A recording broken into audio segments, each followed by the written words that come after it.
नमस्कार दोस्तों, स्वागत है चैनल पे। दोस्तों आज हम रिव्यू करने वाले हैं और इंस्टॉलेशन करने वाले हैं एक इन्वर्टर की, जो इन्वर्टर है लुमिनस का।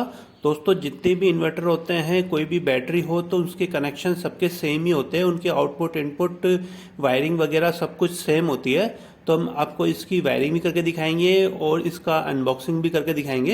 ये देखिए, इसके साथ में ट्यूबलर बैटरी आती है, आप चाहो तो दूसरी बैटरी आती है वो भी ले सकते हो। थोड़ी सी महंगी आती है ट्यूबलर बैटरी, लेकिन इसकी लाइफ ज़्यादा होती है। साथ में हमारा ये इन्वर्टर आया है जो फुल साइन वेव इन्वर्टर है, यानी कि आपकी जैसे लाइट जाती है तो कोई फ्लक्चुएशन बीच में नहीं आता है, आपके कंप्यूटर वगैरह शट डाउन नहीं होते हैं।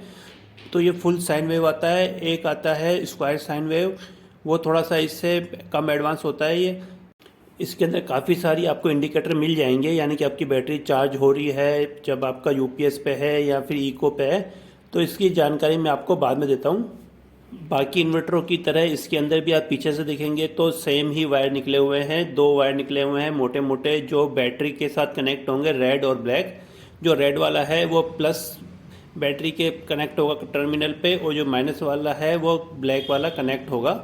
और साथ में इसके मिलता है पीछे एक सॉकेट और एक फ्यूज़ दिया हुआ होता है, ओवरलोड पे ट्रिप हो जाता है। छोटा 6 एम्पेयर का 3 पिन टॉप मिला है इसके साथ में, और ये 3 पिन टॉप हमारे किसी भी सॉकेट के अंदर लग जाता है। और अंदर पीसीबी है, काफ़ी अच्छी है। तो अब ये हमारी बैटरी है, ट्यूबलर बैटरी है, जो है सबसे ज़्यादा एडवांस है और अच्छे इसके फीचर्स हैं। 3 साल की गारंटी मिली है दोनों के अंदर, यानी कि इन्वर्टर के साथ में भी है और बैटरी के साथ में भी 3 साल की गारंटी है। अब देखिए दोस्तों, आप जैसे इसको खोलेंगे तो आपको सीधा खोलना है, उल्टा बिल्कुल भी नहीं खोलना है। इसके साथ में ये दो मतलब 6 तरीके के इंडिकेटर मिलेंगे। जो 6 इंडिकेटर है वो आपकी बैटरी के अंदर इंस्टॉल होंगे, जो वाटर के लेवल को दिखाएंगे। और साथ में 2 मिलते हैं आपको बोल्ट, जो बैटरी के वायर के साथ में हमारे इन्वर्टर को कनेक्ट करेंगे। ये दोनों ये लोहे के नहीं होते हैं, ये थोड़े अच्छे क्वालिटी के होते हैं। और देखिए दोस्तों, ये प्लास्टिक के आपको इंडिकेटर मिलते हैं, जो आपको इंस्टॉलेशन करने के बाद में अपनी बैटरी के ऊपर लगा दे रहे हैं, जिस वजह से पता चल जाएगा कि कौन से सेल के अंदर पानी कम है, तो आप उसको रिफ़िल कर सकते हैं। ये देखिए, हमने इसको बाहर निकाल लिया है, और निकालने के बाद में हम इसका पूरा कवर वगैरह हटा देंगे। अब जैसे आप कवर हटाएंगे तो आपको इसके अंदर येलो और एक ब्लैक कलर के ढक्कन मिलेंगे। जो येलो कलर के ढक्कन हैं उनको आपको बिल्कुल भी नहीं छेड़ना है, और एक ब्लैक कलर के ढक्कन है उनको आपको खोल के इसके अंदर ये इंडिकेटर होते हैं हमारे वाटर के, वाटर लेवल को दिखाते हैं, उनको इस तरीके से टाइट कर देंगे। और इसको खोलने के लिए आपको ज़्यादा ताकत नहीं लगानी, छोटे से प्लायर से भी ये खुल जाता है। और जैसे आप इसके ऊपर वाइट कलर का एक वाटर लेवल इंडिकेटर लगाएंगे तो इसको आपको काफ़ी ज़ोर से टाइट नहीं करना है। देखिए, इसी तरीके से हल्के हाथ से टाइट कर देना है, जितना आपसे टाइट होता है सिर्फ हाथ से टाइट करना है, किसी प्रकार कोई टूल इस्तेमाल नहीं करना है। अब बैटरी कनेक्शन देख लेते हैं। बैटरी के अंदर 2 वायर है, रेड और ब्लैक। रेड वाली हमारी यहाँ पे कनेक्ट होगी, यानी कि प्लस पे, और नेगेटिव माइनस पे कनेक्ट होगी। जैसे ही वायरिंग कनेक्ट होती है तो आपके इन्वर्टर में से एक साउंड आता है, बीप की बजर बजती है। इस वजह से आप समझ जाएगा कि आपका इन्वर्टर ओके है, बैटरी वगैरह सब कुछ सही है। तो यहाँ पे हम एक, वो आपके साथ में जो बोल्ट आया था मैंने आपको दिखाया था, 2 बोल्ट आए थे, उसको लगा देंगे। ब्रास के अच्छे क्वालिटी के बोल्ट होते हैं, इसमें जंग वगैरह नहीं लगती है। और जो बैटरी के टर्मिनल होते हैं उस पर ग्रीस लगा हुआ होता है, इस वजह से आपकी जो नमक जमता है टर्मिनल पे वो नहीं जमेगा। उसको आपको साफ़ नहीं करना है, ग्रीस को। वाइट कलर का ग्रीस आएगा।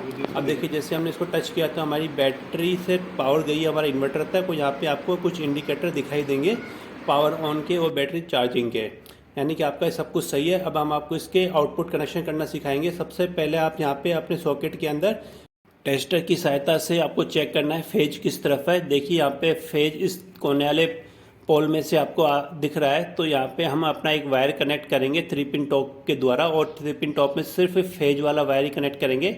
बाकी के अर्थिंग और न्यूट्रल सबको हटा देंगे, यानी कि इसमें हमें कोई भी ज़रूरत नहीं है, सिर्फ फेज वाला वायर इसमें कनेक्ट करेंगे। तो हम एक 6 एम्पियर का 3 पिन टॉप लेंगे दोस्तों, 16 एम्पियर का नहीं लेंगे, 6 एम्पियर का 3 पिन टॉप लेंगे। इसमें जो कोने वाला है जहाँ पे एल लिखा हुआ रहता है, यानी कि लाइन, तो यहाँ पे हम अपना 1.5 mm का वायर या फिर 2.5 mm का वायर इसमें जोड़ देंगे। लोड ज़्यादा नहीं है, इसीलिए हम यहाँ पे 1.5 mm का वायर इस्तेमाल कर रहे हैं, क्योंकि हमारे सिर्फ पंखे और ट्यूबलाइट ही हमने इसमें कनेक्ट की है। यदि हमें ज़्यादा लोड चाहिए होता है तो हम दूसरा वाला, यानी कि जो हैवी लोड का इन्वर्टर होता है वो इस्तेमाल करेंगे। बैटरी ये सेम ही रहेगी, सिर्फ हमारा इन्वर्टर का लोड बढ़ जाएगा। तो यहाँ पे हमने 1.5 वायर यानी कि 1.5 mm का वायर लगभग 1.5 मीटर के आसपास हमने यहाँ पे कनेक्ट कर लिया है, क्योंकि जंपर वायर है जो हमारे इन्वर्टर से फेज ले जाके हमारे सॉकेट तक देगा। और दोस्तों इसमें न्यूट्रल कनेक्ट नहीं करते हैं, क्योंकि न्यूट्रल इसमें कॉमन हो जाता है। जैसे ही हम इन्वर्टर का प्लग इंसर्ट करते हैं तो न्यूट्रल जो होता है वो इसमें कॉमन चलता है। यहाँ पे हमारी वायरिंग की हुई है तो 2 आपको 3 पिन टॉप दिख रहे हैं। तो यहाँ पे हमारा जो छोटा वाला प्लग है वहाँ से हमें इन्वर्टर का प्लग लगा देना है, और ये छोटा वाला प्लग निकाल के हमें इन्वर्टर के अंदर पीछे की तरफ लगा देना है। और जैसे आप इसके कनेक्शन करेंगे तो देखिए हमारा ये पूरा इन्वर्टर चालू हो चुका है। और यदि आपको इको मोड पे लाना है या फिर इसको यूपीएस मोड पे लाना है तो कंटिन्यू पावर बटन को 4-5 सेकंड के लिए दबा के रखना पड़ेगा। आप देखिए यहाँ पे स्विच हो गया है ये कि हमारा यूपीएस मोड पे चला गया था और हमने आप इसको इको मोड पे कर दिया है। तो थोड़ा सा वापस को प्रेस करेंगे तो हमारा ये वापस ही यूपीएस मोड पे आ जाएगा।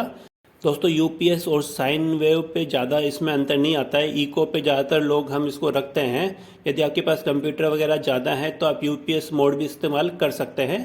देखिए अब ये हमारा पूरी तरीके से इंस्टॉल हो चुका है। जैसे ही लाइट जाएगी तो हमारा इन्वर्टर चालू हो जाएगा और इससे कनेक्टेड सारे पंखे ट्यूबलाइट भी ऑन हो जाएंगे। ये कनेक्शन हमने कर दिए हैं सारे, हमने इसके अंदर लेवल थे जो वो हमने लगा दिए हैं। अब ये देखिए जो काला वाला वायर है उसको हमने इन्वर्टर के साथ में कनेक्ट कर दिया है, और इन्वर्टर के अंदर हमने जो छोटा वाला 3 पिन टॉप था वो इसके अंदर कनेक्ट कर दिया पीछे। तो इस तरीके से हमारे सारे कनेक्शन हो चुके हैं। आप इसके पीछे देखें छोटा सा फ़ैन है जो कभी चलता है कभी नहीं चलता। जब चार्जिंग होती है तो ये ऑन हो जाता है, अदरवाइज़ ये ऑफ ही रहता है। तो दोस्तों कैसा लगा मेरा आज का टॉपिक? कोई भी प्रॉब्लम हो, कोई भी आपको पूछना हो तो प्लीज़ कमेंट जरूर करके ज़रूर पूछिएगा। धन्यवाद।